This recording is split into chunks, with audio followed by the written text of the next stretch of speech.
بسم اللہ الرحمن الرحیم۔ کائنات میں سب سے بڑی خوش قسمتی کیا ہے؟ کیا بہت سارا مال پا لینا یا بہت شہرت کما لینا؟ نہیں، حقیقت تو یہ ہے کہ جس نے اللہ کو پا لیا اس نے سب کچھ پا لیا، اور جس نے اللہ کو کھو دیا اس نے سب کچھ کھو دیا۔ ہم انسان کتنے نادان ہیں، ہم ان لوگوں کو اپنا بنانے کے لیے زندگیاں گنوا دیتے ہیں جو کل ہمیں قبر کی مٹی تلے تنہا چھوڑ آئیں گے۔ یاد رکھیے، انسان کی اتنی اوقات نہیں ہے کہ وہ اللہ کا قرب حاصل کر سکے۔ یہ تو میرے رب کا فضل ہے کہ وہ جسے پسند کر لیتا ہے اسے زبردستی اپنی جانب کھینچ لیتا ہے۔ کیا کبھی آپ نے سوچا کہ ہم اتنی سہولتوں کے باوجود بے سکون کیوں ہیں؟ غور فرمائیے، اللہ تعالیٰ نے ہمیں دل دیا لیکن اس کا سکون صرف اپنے پاس رکھا اور فرمایا خبردار، دلوں کا سکون تو صرف اللہ کی یاد میں ہے۔ ہم نے دنیا کو حقیقت سمجھ لیا ہے جبکہ یہ حقیقت نہیں ہے۔ حقیقت یہ ہے کہ زندگی اس اذان سے شروع ہوتی ہے جس کی نماز نہیں ہوتی، اور اس نماز پر ختم ہوتی ہے جس کی اذان نہیں ہوتی۔ اس مختصر سے وقفے میں ہم کس بات پر غرور کر رہے ہیں یہ سوچنے کا مرحلہ ہے۔ انسان تبھی مایوس ہوتا ہے جب وہ اپنے رب کے بجائے لوگوں کو راضی کرنے میں لگ جاتا ہے۔ اگر آپ کے گھر میں سکون نہیں ہے تو جان لیجئے کہ کسی تعویذ کا نہیں بلکہ توبہ کا وقت ہے، کیونکہ کشتیاں باہر کے پانی سے نہیں اندر کے پانی سے ڈوبتی ہے۔ اپنے اندر کی سوچ کو صاف کریں، سکون خود بخود لوٹ آئے گا۔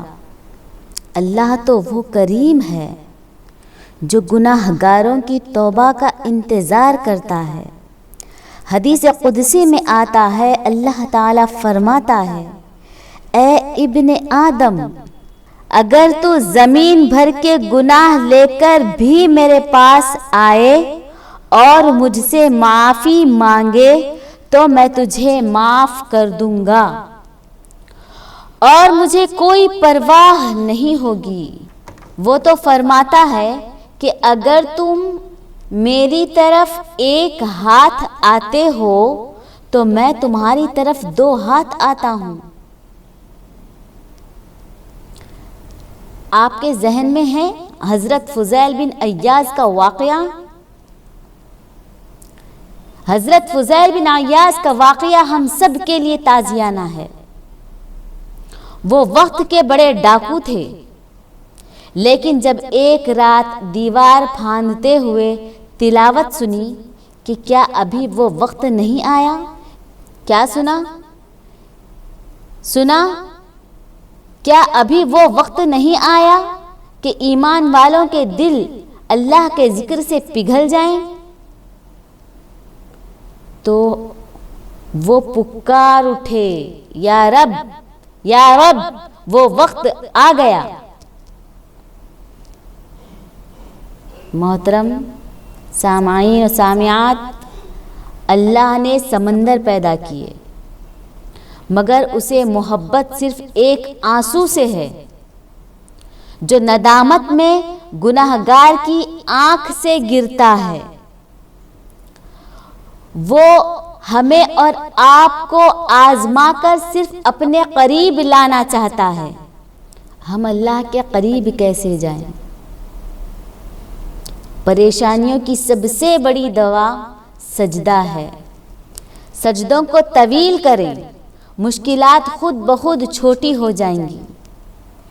اللہ کی مخلوق کی مدد کریں، کیونکہ مخلوق کی خدمت اللہ کی محبت کا راستہ ہے۔ اپنی نیکیوں کو چھپانا سیکھیں اور گناہوں کو مٹائیں، اللہ کا خوف دل میں بسائیں۔ یاد رکھیے، اللہ کے سپرد کر دی جاتی ہے، اس کا انجام کبھی اداس نہیں ہوتا۔ وہ رب تمہیں یوں خوش کر دے گا جیسے تم نے کبھی کوئی غم دیکھا ہی نہیں۔ اللہ تعالی ہمارے دلوں سے دنیا کا خوف نکال دے، دنیا کی محبت نکال دے، ہمیں وہ سجدہ نصیب کرے جس سے اللہ راضی ہوتا ہو۔ ہمیں ان لوگوں میں شامل فرمائے جن کا انتظار فرشتے کرتے ہوں۔ آمین۔ وآخر دعوانا ان الحمد للہ رب العالمین۔